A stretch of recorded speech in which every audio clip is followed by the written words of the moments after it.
Hello students, welcome to your online class. In the last lecture we studied about gas laws, Boyle's law, Charles' law, Gay-Lussac's law and Avogadro's law. So we will continue this topic with another law, the combined gas law or the ideal gas equation. This, as the title suggests, it is a combined gas law. Means this laws we have studied till now, we will combine those and get ideal gas equation. So according to Boyle's law, we found that pressure was inversely proportional to volume, or we can say that volume is inversely proportional to pressure. Both the expression means the same. And according to Charles' law, we have volume is directly proportional to temperature at constant pressure, and this was at constant temperature.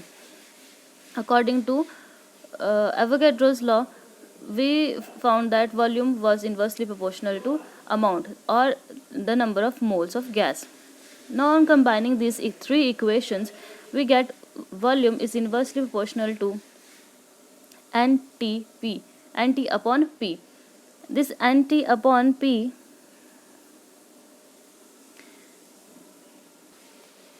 can be rewritten as PV is directly proportional to NT. And to remove this proportionality sign, we use R as constant. So we get PV is equals to nRT. This expression is very important. Now, what is R? R is universal gas constant. Universal because this value of R remains the same for all the gases. It does not vary for different gases. Its value is R is equals to 0.0821 liter atmosphere per Kelvin per mole. When the gas is the pressure of the gas is expressed in terms of atmosphere and the volume is in liter, then we have the value of R as 0.0821. But in case we express the pressure in bars, then we have to use the value of R as 0.08314, and these two values remains the same no matter which gas is taken into consideration. Next we have Dalton's law of partial pressure. Dalton's law of partial pressure states that the total pressure exerted by the mixture of two or more gases, means अगर आपके पास एक mixture है, maybe two or more than two gases which are non-reacting, right? Then the total pressure exerted by the mixture will be sum of individual pressure exerted by each gas. The total pressure of the mixture of the gases will be equal to sum of partial pressure of each gas. हर एक gas का जो pressure होगा उसका सम क्या हो जाएगा? Total pressure of the mixture, right? So it is expressed that P total is equals to P1 plus P2 plus P3 and so on. This dotted lines means this is extended to number n. N is the number of gases we have taken into consideration. Now we have molar speeds, most probable speed, average speed and root mean square speed. These are three types of speeds when we consider molecules. They are in random motion, so they must have some speed. So the most probable speed or the most probable speed of a molecule is the speed possessed by most of the molecules. That is the most probable speed. Now the average velocity, it is the average of the velocities of all the molecules. Suppose we take into consideration 4 molecules, right? Then the velocity of first molecule, second and third and fourth divided by n. N is 4 because we have taken 4 molecules. So average of those 4 molecules is the average speed, and this dotted line again means that it extends to number n, where n is the total number of molecules we have taken into consideration. Root mean square velocity is equals to under root of U1 square plus U2 square plus U3 square and so on.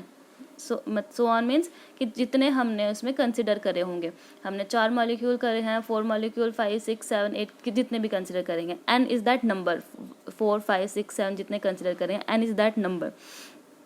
So we see that graphically जब हम इसे represent करते हैं तो ये आपके पास आता है फ्रैक्शन ऑफ द मॉलिक्यूल, कितने हमने मॉलिक्यूल्स लिए हैं और मॉलिक्यूल्स की स्पीड हमने इस एक्सिस पर लिया. तो जो आपके पास ये ग्राफ आया, इसमें जो ये पीक आएगा, ग्राफ में जो पीक आया वो आपके पास मोस्ट प्रोबेबल स्पीड होगी कि सबसे ज़्यादातर मॉलिक्यूल्स के पास कौन सी स्पीड है, किस स्पीड से ज़्यादातर मॉलिक्यूल आपके मूव कर रहे हैं. That is the most probable. UMP से डिनोट करते हैं हम उसे, right. Then we have average speed. Average speed मतलब कि जो एवरेज होगा सभी मॉलिक्यूल, जितने भी मॉलिक्यूल हमने कंसिडर करे हैं, fraction of molecules we have taken into consideration, उनकी स्पीड का एवरेज कितना आया, that is this UAV. And next we have root mean square velocity, and root mean square velocity is denoted by this last line, right. Then we have kinetic molecular theory of gases. Kinetic molecular theory of gases, इसमें बहुत से assumption या कह सकते हैं या फिर postulates हैं, जिनमें से 2 मेन जो मैंने यहाँ पर लिखे हैं वो है molecules are point masses and have negligible volume. Molecule का जो मास है वो पॉइंट मास है, दैट इज़ बहुत ही स्मॉल मास है उनका, और वॉल्यूम जो है पूरे मिक्सचर के कंपैरिजन में निग्लिजिबल है. निग्लिजिबल मतलब जिसकी वैल्यू बहुत कम हो. And second is there is no intermolecular force between the molecules. और मॉलिक्यूल्स के बीच में कोई इंटरमॉलिकुलर फोर्स नहीं है. ये इंटरमॉलिकुलर फोर्स वही है जो हमने अभी लास्ट लेक्चर में पढ़ा, जो फर्स्ट टॉपिक था इस चैप्टर का. There are many postulates and I want you to study them yourself, but the 2 main I have discussed here because ये 2 postulates हमें यहाँ पर यूज़ होने हैं डेविएशन फ्रॉम आइडियल गैस में. बाकी जो postulates है I want you to study them. If you have any doubt in them, you may ask. So behavior of real gas and ideal gas, deviation from ideal gas equation. अब real gas और ideal gas क्या होते हैं? जो gases आपके general gas equation जो हमने अभी डिराइव करी, PV is equals to NRT, general gas equation, और जो बाकी गैस लॉज थे जो हमने पहले पढ़े, Boyle's law, Charles law, Avogadro's law, ये सभी लॉज को ओबे करेगा at all temperature and pressure. हर टेम्परेचर और प्रेशर पर PV is equals to NRT यानी कि जनरल गैस इक्वेशन और बाकी अदर गैस लॉज को ओबे कर रहा है वो हर एक टेम्परेचर और प्रेशर पर. उस गैस को हम बोलेंगे आइडियल गैस और the perfect gas. But if in the case a gas which does not obey general gas equation and other gas laws at all temperature and pressure, it is called real gas. And one more thing, there is no such gas as perfect gas, क्योंकि आपके पास हर range में temperature और pressure के हर range में आपका थोड़ा सा deviation आ ही जाता है. ये PV is equals to NRT, ये जो इक्वेशन है ये हमेशा ओबे नहीं होती. तो there is no such gas as ideal gas और perfect gas. To understand this properly we have these 2 graphs. At constant temperature, जब हमने टेम्परेचर को चेंज नहीं किया, एक फिक्स टेम्परेचर लिया है, तो प्रेशर और वॉल्यूम के बीच में जो ग्राफ बनाया हमने वो आइडियली ऐसा आना चाहिए था, this dotted line. But real gases के केस में वो इस तरह से आता है, जैसे जो सॉलिड लाइन है. ये दोनों कोइंसाइड करने चाहिए थे अगर आपके पास आइडियल गैस और रियल गैस सेम रहते, पर कोई भी गैस आइडियली हर रेंज पे नहीं ओबे करते सारे लॉ, और जनरल गैस इक्वेशन को PV is equals to NRT जो इक्वेशन है, तो इसीलिए यही डेविएशन आ जाता है. और अगर हम PV product of pressure and volume इस ग्राफ को डिनोट करें प्रेशर के अगेंस्ट, बार ये प्रेशर की यूनिट है, तो PV is equals to NRT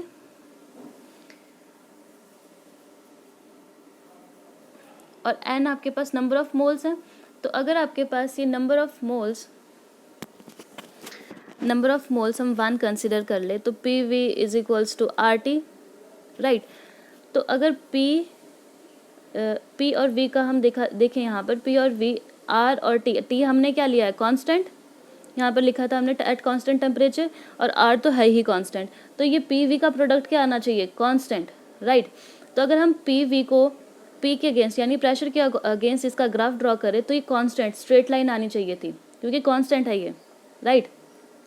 और ये कांस्टेंट होगा क्या, 1, क्योंकि पी वी को अपॉन आर टी, इसको अगर हम आप इस अरेंज करें इस इक्वेशन को तो P V upon R T आ जाएगा, तो इक्वल्स टू 1 आएगा ना, right.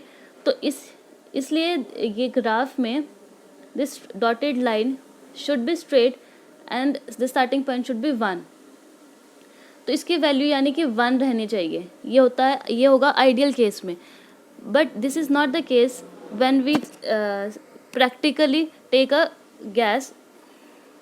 But the graph we observe is something like this for helium, hydrogen, carbon monoxide and methane gas. That is, हर एक गैस के केस में जो स्ट्रेट लाइन है ग्राफ ऐसा ऑब्टेन नहीं होता। So which means there is some deviation from ideal behavior. जो real gases हैं वो आइडियल गैस की तरह बिहेव नहीं कर रही है, उसमें कोई डेविएशन है। तो वो डेविएशन कितना है और कैसे मेजर करेंगे हम, अब उसके बारे में जानते हैं। तो firstly we have measuring the deviation from ideal behaviour. तो प्रेशर का इफेक्ट देखते हैं सबसे पहले, राइट। तो P V is equals to N R T, P V upon N R T is equals to 1 for ideal gas, ये मैंने अभी भी समझाया, P V upon R T should be equals to 1। तो जो ये P V upon N R T, this factor is called compressibility factor which is denoted as Z.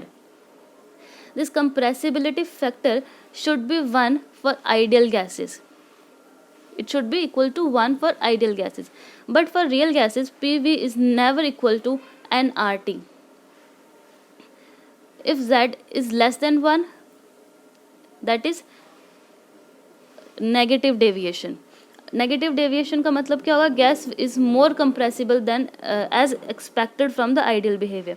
तो ideal behaviour से जितना हमने एक्सपेक्ट करा होगा कि आइडियल एक गैस को कितना कंप्रेसिबल होना चाहिए, उससे ज़्यादा कंप्रेसिबल होगी वो गैस अगर नेगेटिव डेविएशन आई है।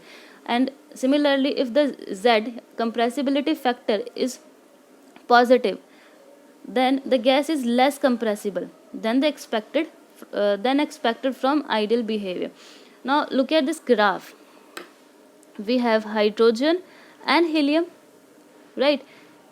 Its value is more than 1, right? The value of Z is more than 1, that is the positive deviation. तो गैस इन जो हाइड्रोजन और हीलियम गैसेस हैं ये इनको कंप्रेस करना इजी नहीं रहता, राइट। इनकी कंप्रेसिबिलिटी कम रहती है, दे आर लेस कंप्रेसिबल। लेकिन हमारे पास अगर कार्बन मोनोऑक्साइड और मीथेन गैस को अगर हम देखें तो ये नेगेटिवली डेविएट कर रहे हैं। तो नेगेटिव डेविएशन का मतलब the gas is more compressible, इनको कंप्रेस करना आसान है और इजीली ये कंप्रेस हो जाते हैं। तो this was the effect of pressure. Now to understand the effect of temperature we again have another graph. This is PV against P, that is pressure, product of pressure and volume against pressure. तो this dotted line is same जो मैंने यहाँ पर बताया था, ये straight line आनी चाहिए थी। पर अगर आपके पास टेम्परेचर T1 है, कोई भी टेम्परेचर कंसीडर कर लो T1, ये इस ग्राफ में एक डिप नजर आएगा आपको, ये कर्व जो आया है डिप, इसमें ये टेम्परेचर T1 पे है। तो जैसे आप टेम्परेचर इंक्रीज करते जाओगे तो ये जो डिप आया है ना ग्राफ में, कर्व में, वो कम होता जाएगा। अगर आप टेम्परेचर बढ़ाते जाओगे तो ये डिप जो है कर्व का वो कम होता जाएगा और आपका स्ट्रेट लाइन की तरफ ग्राफ बढ़ने लगेगा। जो आपका कर्व है वो स्ट्रेट लाइन की तरफ ज़्यादा बढ़ने लगेगा अगर आप टेम्परेचर इंक्रीज करोगे। तो इसका मतलब क्या होगा कि deviation from ideal behaviour becomes less and less with increase in temperature. हमें ग्राफ स्ट्रेट लाइन चाहिए था अगर आइडियल गैस होती, पर हमारे पास ये डिप आ रहा था, जैसे इसमें भी आ रहा था कार्बन मोनोऑक्साइड और मीथेन गैस में। तो अगर हम टेम्परेचर इंक्रीज करते हैं तो ये कर्व आपके पास, ये डिप जो है कर्व का वो कम होता जाएगा और गैस आइडियली बिहेव करना शुरू कर जाएगी। तो इन दो से हमें ये पता लगता है a real gas behave ideally at high temperature and low pressure, right?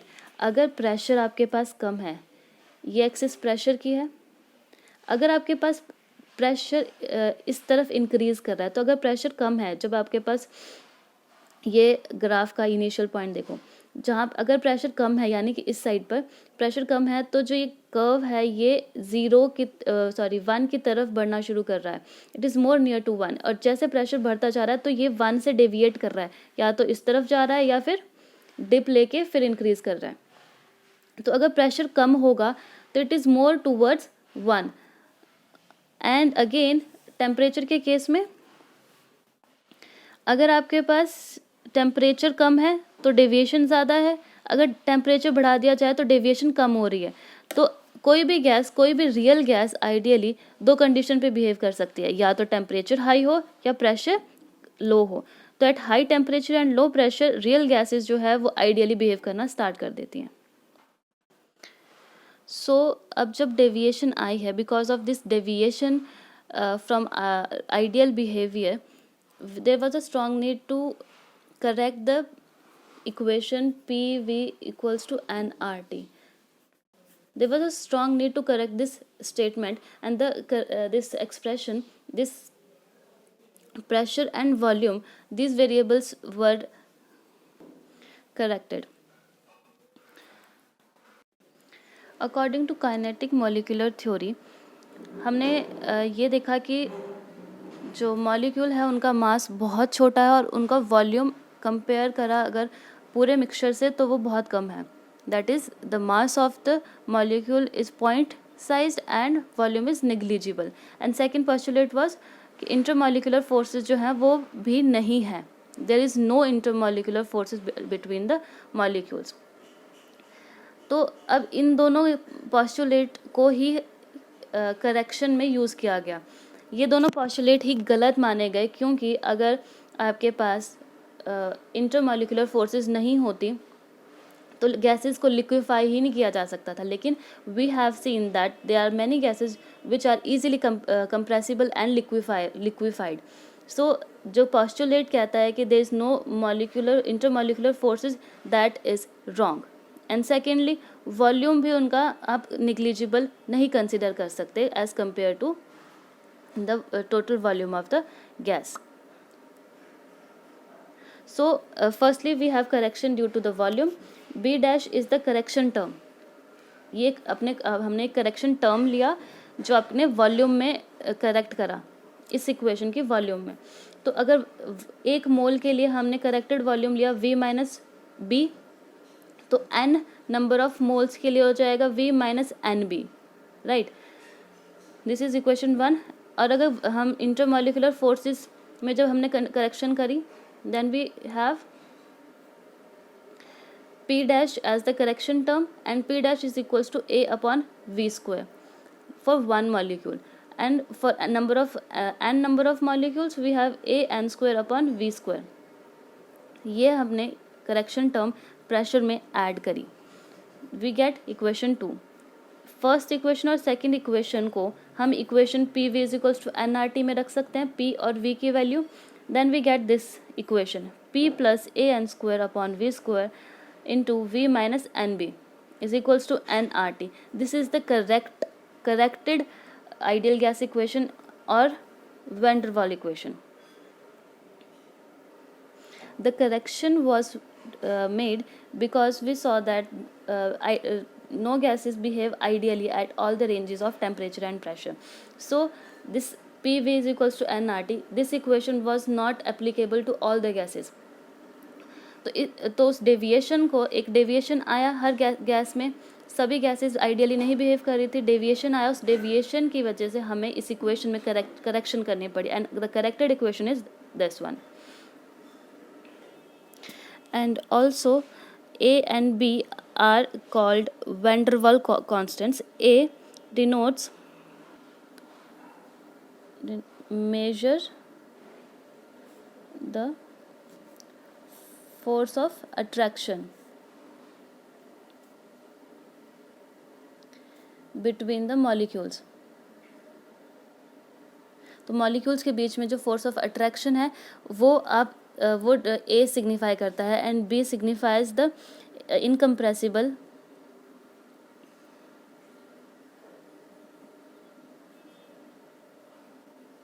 Volume और the size of the molecule.